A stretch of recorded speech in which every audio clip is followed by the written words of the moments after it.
Sir, Hindwan party के president होने के नाते आज आपने ये कॉन्फ्रेंस एक बार फिर बुलाई है। इसका क्या उद्देश्य है, जानना चाहते नमस्कार। मैं मेवरनी हिंदमन पार्टी से और जनता का सेवक हूँ। मैंने कॉन्फ्रेंस बुलाने का ये मकसद है कि सरकार की बात जनता तक जा नहीं पा रही है और जनता की बात सरकार तक नहीं जा पा रही है। उसका कारण ये है कि जब जनता की बात सरकार तक जाना चाहती है, तो उसी टाइम पे कोई ना कोई ऐसा विवाद या कोई ऐसा बयान आ जाता है जिससे जनता उलझ जाती है।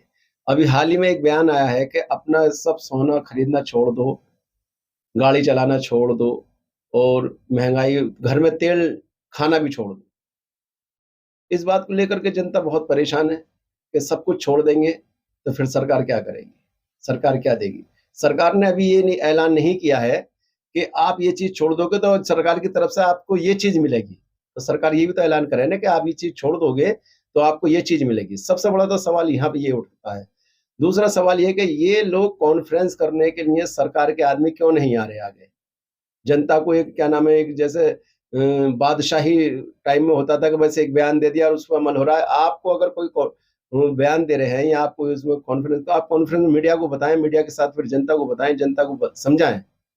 लेकिन ऐसा कुछ नहीं हो पा रहा है। तो ये सब एक जनता को गुमराह करने वाली बात है और जनता को जो उनके जो सवाल हैं उनसे बचने की बात है, जो उनके हक है उनको दबाने की बात है। आपने ये बात कही है तो काफी सारे ऐसे नोन पर्सनालिटीज हैं जो ये सवाल उठा रहे हैं कि तेल और जिस तरह से अर्थव्यवस्था की बात अभी इंडिया में चल रही है, तो क्या जिम्मेदारी सिर्फ देश के नागरिक तक सीमित रह जाती है? देखिएगा, ये अर्थव्यवस्था का तो बहाना है, एक किस्म की गुलामी की ज़िम्मेदारी चल रही है। ये क्या नाम है, तानाशाही की ज़िम्मेदारी चल रही है।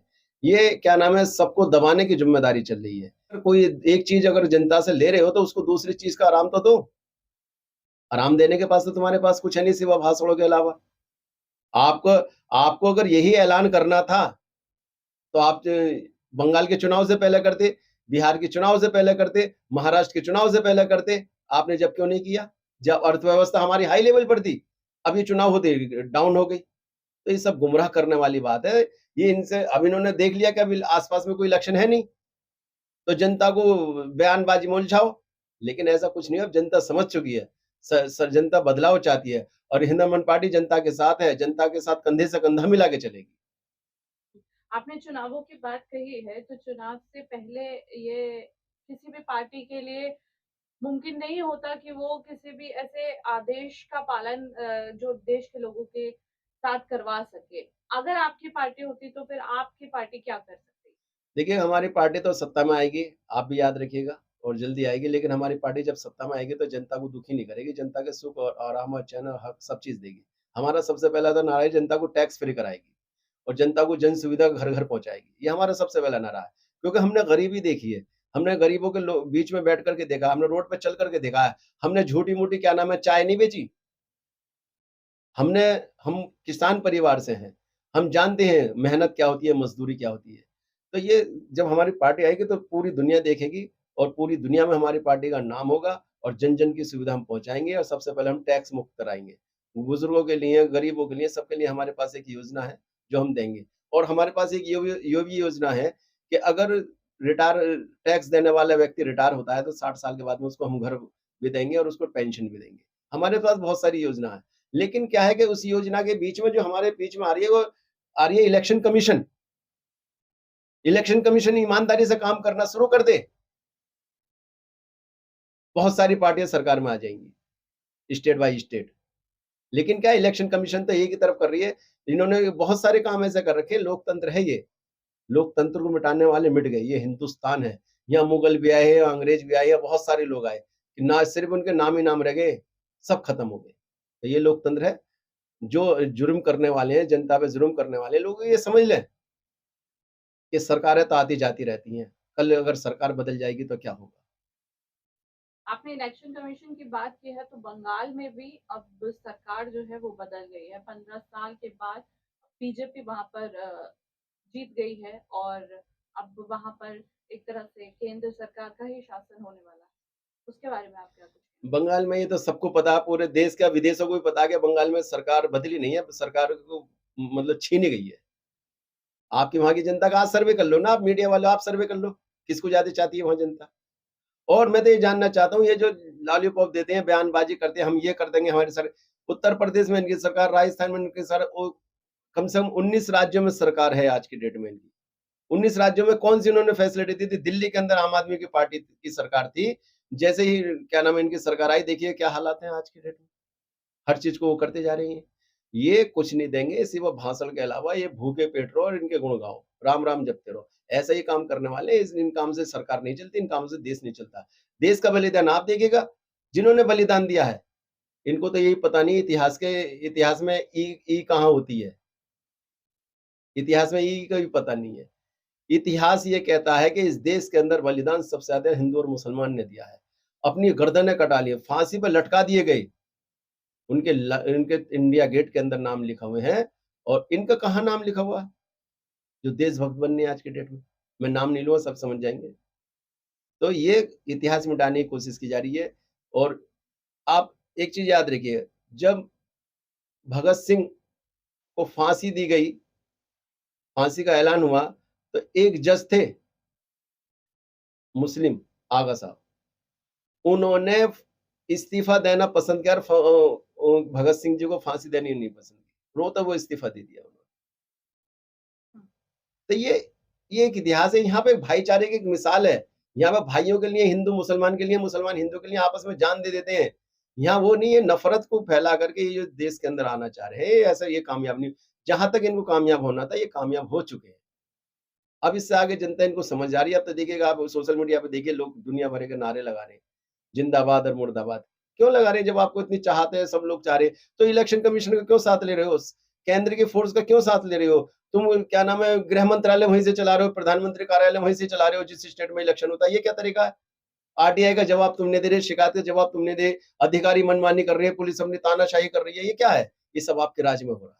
इससे पहले कभी राज में नहीं हुआ। मेरी भी आज 50 साल की उम्र है, मैं भी देख रहा हूँ। एक शिकायत जाती थी तो सारे के सारे अधिकारी या तो उसको समझौता करते थे या फिर उस पे एक्शन लेते थे। आज शिकायत तो कुछ नहीं होता। झूठी शिकायत पे बड़ी जल्दी एक्शन हो जाता है। आप सेटिंग से काम शिकायत देकर आओ, फौरन काम हो जाएगा।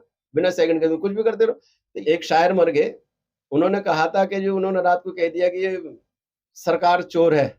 हालाँकि सरकार चोर है, तो दूसरे दिन पुलिस पहुँच गई। उन्होंने कहा, "भई रात तुमने सरकार को चोर बताया था।"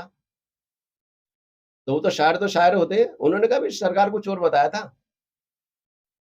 मगर मैंने ये तो नहीं बताया था कि अमेरिका की सरकार चोर है, जापान की सरकार चोर है, चीन की सरकार चोर है, पाकिस्तान की सरकार चोर है।"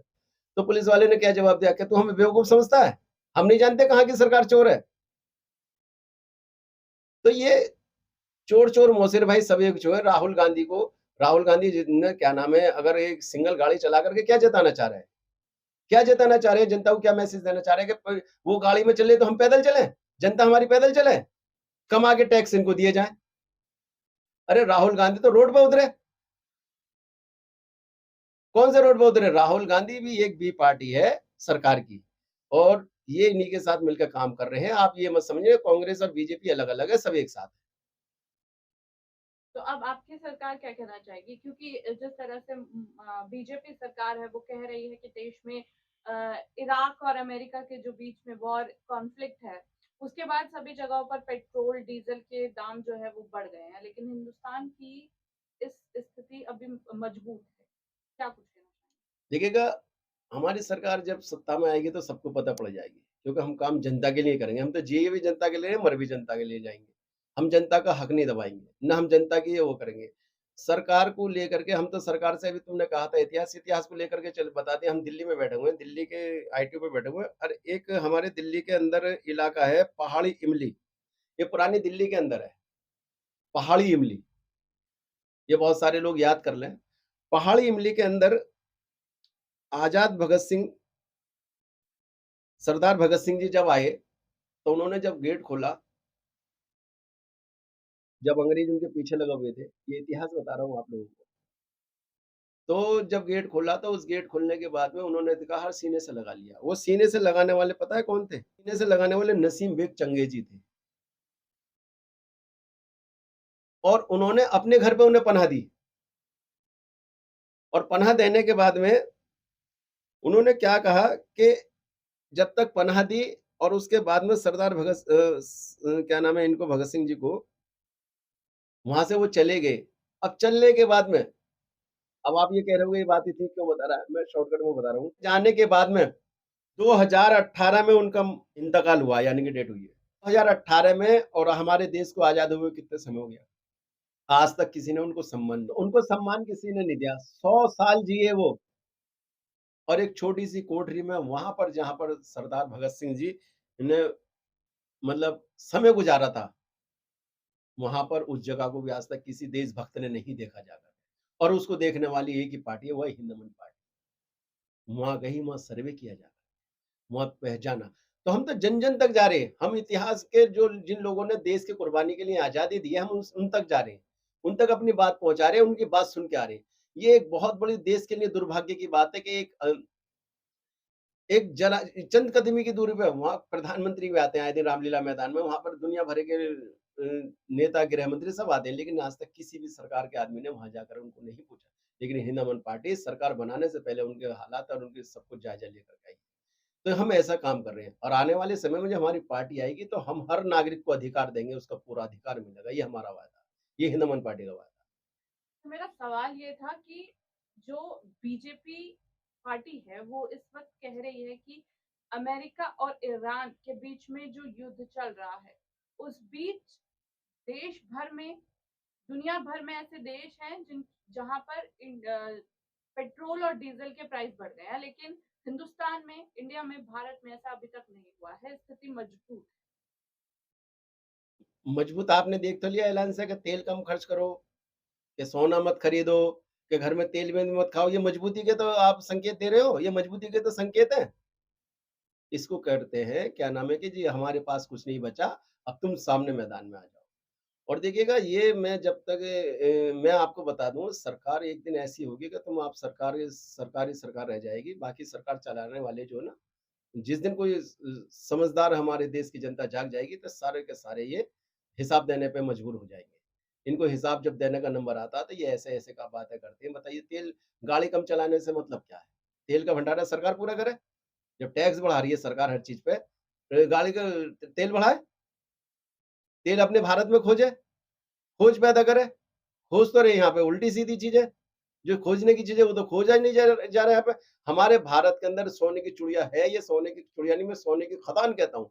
सोने की खदानों की यहाँ पे खोज करें, तेल की ख खोज करें, क्या चीज़ नहीं है हमारे भारत में? हर चीज़ है, लेकिन ये खोजने को तैयार नहीं है।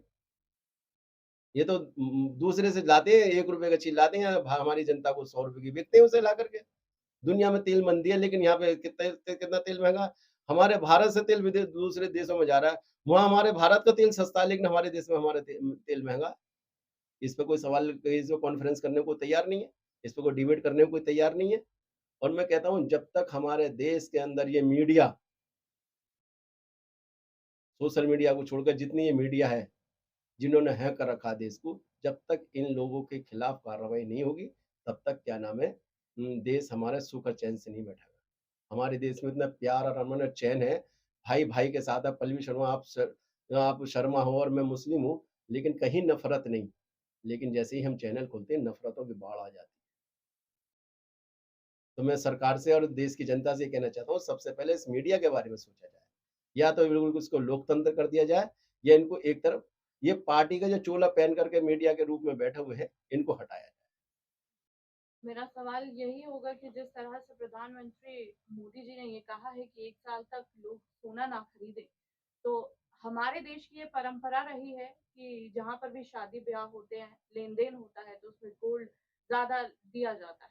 तो वो क्या परंपराएँ खत्म हो जाएँगी? बदलाव देखने को मिलेगा? देखिएगा जब अंग्रेज आए थे ना अंग्रेज, तो उन्होंने लालच दिया था, चाय की पत्ती फ्री खिलाई थी। उसके बाद में पिलाई थी जब उसके बाद में उन्होंने क्या नाम है हम पे राज किया। ऐसे ही अब ये राज का ये गुलामी के संकेत हैं, हमें भारत की जनता से कहना चाहता हूँ गुलामी के संकेत है, समझ जाओ, अपने हक के लिए रोड पे आ जाओ। क्योंकि राइटिंग से तो आपकी आवाज़ सुनने वाले नहीं है। आप अपनी हक की आवाज़ आ जाओ, क्यों हम सोना ना खरीदें? जब हम टैक्स दे रहे थे, क्यों ना खरीदें सोना? इसका जवाब तो दे सरकार। हम क्यों गाड़ी न चलाएं, जब हम रोड टैक्स दे रहे हैं, हम सेल टैक्स दे रहे हैं, हम इनकम टैक्स दे रहे हैं, हम क्या नाम है टोल टैक्स दे रहे हैं, हम फिर क्यों गाड़ी न चलाएं? जवाब दे सरकार। क्यों हम तेल ना खाएं जब हम सारी फैसिलिटी दे रहे हैं? क्यों हम तेल ना खाएं? क्यों हम घी ना खाएं?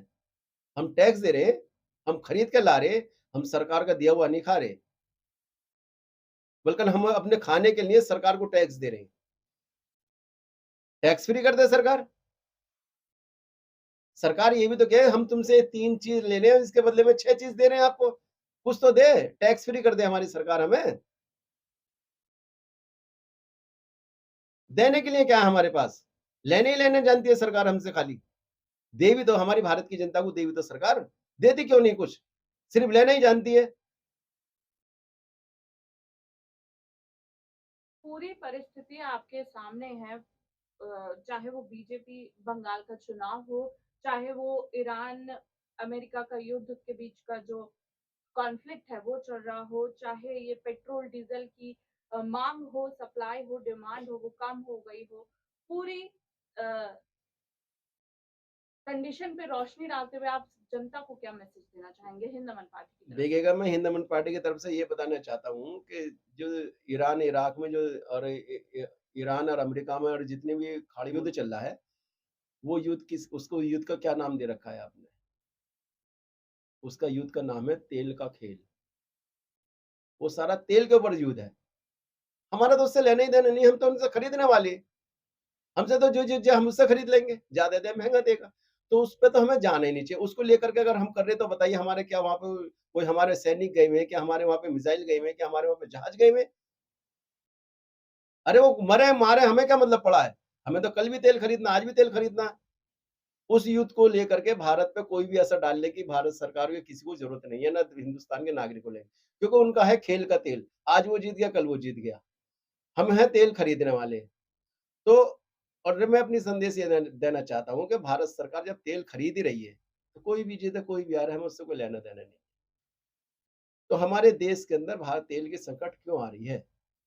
भारत सरकार सबसे पहले इसका जवाब दे और आके कॉन्फ्रेंस करे और सामने डिबेट करे और बताए जनता को कि जी हम तेल इसलिए मना कर रहे हैं, हम सोना खरीदने के लिए इसलिए मना कर रहे हैं, हम तेल तुम्हें खाने के लिए इसलिए मना कर रहे हैं। कुछ तो जवाब दे। ये नहीं कि आपने आज 8 बजे रात को 1000 का नोट और 500 का नोट बंद हो जाएगा। अरे किसी ने तो बियाह-शादी के लिए रख रखे हो, किसी के घर में मौत हो गई है, किसी के घर में तुमने तो बंद कर दिया। उसे चांस तो दो। ऐसे तुमने ये कर रहे हो कि तेल खाना बंद कर दो, ये करना। कल को तो आज तुमने ऐलान किया है, कल को तुम पाबंदी लगा दोगे। तो जो तुमने टैक्स लिया वो टैक्स वापसी करो ना गाड़ियों पे। जो रोड टैक्स, सेल टैक्स जो तुमने ले रखा है वो वापसी करो फिर। ये सब गुलामी की तरफ ले जाने वाली बातें हैं। इस पर जनता कोई भी वो विचार न करे, अपनी खुशी-खुशी रहे और सरकार को जो टैक्स है वो देती रहे और किसी की बहकावे में ना आए। हमारा देश बहुत अच्छा है, मोहब्बत वाला देश है और भाईचारे वाला देश है। इस देश के लिए पूरी दुनिया की ताकतें लगी हुई हैं। इस देश को क्या नाम है यहाँ पे दंगे और वो कराने के लिए, लेकिन हमारे देश की जनता इतनी अच्छी है कि आपस में मिल कर के रहती है और मैं भारत सरकार और भारत की जनता से ये अपील करना चाहता हूँ कि अमन और भाईचारा बना के रखें, किसी के बहकावे चढ़ावे में ना आए और क्या नाम है जैसा अपना चल रहा है वैसे उसको चलने दें। ये हिंद दमन पार्टी की तरफ से एक संदेश है और आने वाले चुनाव में जो आपके साथ हो रहा है उसको याद करके वोट डालें और हिंद दमन पार्टी को भी याद रखें। हिंद दमन पार्टी आपके सदा साथ रहेगी, साथ खड़ी रहेगी, आपकी बातों को सड़क से लेकर संसद तक उठाएगी। नमस्कार, जय हिंद, जय भारत।